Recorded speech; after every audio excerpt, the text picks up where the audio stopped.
కట్టమన్నాం, బరాబర్ లెక్కలు కట్టిస్తున్నాం. ఇన్ని పనులు మేం చేసినాం. ఇవి సరిపోతాయా? కానే కాదు. అందుకే మిగతా కార్యక్రమాలు తీసుకోవాలంటే మార్చి 17 నాడు ఎన్నికల కోడ్ వచ్చింది. అందుకే మీకు నేను మాట ఇస్తున్నా, గ్యారంటీ ఇస్తున్నా.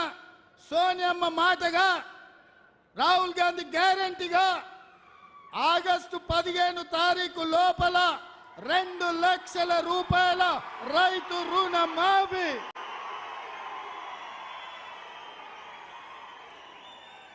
నా తెలంగాణ రైతాంగ సోదరులకు తుమ్మల నాగేశ్వరరావు గారి సాక్షిగా నేను మాటిస్తున్నా, భద్రాద్రి రాముడు సాక్షిగా నేను మీకు మాటిస్తున్నా, 15 ఆగస్టు లోపల 2 లక్షల రూపాయల రైతు రుణమాఫీ చేసి మీ రుణం తీసుకునే బాధ్యత నాది, ప్రజా పాలనది, కాంగ్రెస్ పార్టీది.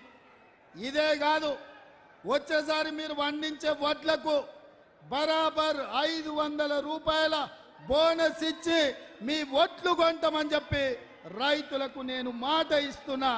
మీరు ఈరోజు మా 100 రోజుల పాలన చూడండి, మా ఆర్టీసీ బస్సు చూడండి, మా ఆరోగ్యశ్రీ పథకం చూడండి, మా గ్యాస్ సిలిండర్ చూడండి, మా ఉచిత కరెంటు చూడండి, మా ఇందిరమ్మ ఇళ్ళ పథకం చూడండి, మేము ఇచ్చిన 30,000 ఉద్యోగాలను చూడండి, మేము లెక్క పెడుతున్న బీసీల జనాభా చూడండి, మేము మాఫీ చేయబోయే 2 లక్షల రైతు రుణమాఫీ చూడండి, మేము ఇయ్యబోయే 500 బోనస్ చూడండి.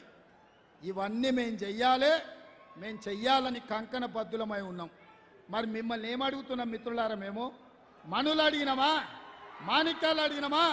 వజ్ర వైదూరాలు అడిగినామా? లేకపోతే ఈ ప్రాంతంలో ఉన్న మీ భూములు అడిగినామా? ఏం అడగలే కదా. మేము అడిగింది ఒకే ఒక్క ఓటు. మీ కుటుంబం ఎంతో మంది ఎన్నోసార్లు ఎవడెవడికో వేసాను, ఈసారి బలరాం నాయక్ కేయండి. ఈసారి మహబూబాబాద్ లో బలరాం నాయక్ వేయండి. మొదటిసారి మహబూబాబాద్ నుంచి బలరాం నాయక్ గెలిస్తే సోనియమ్మ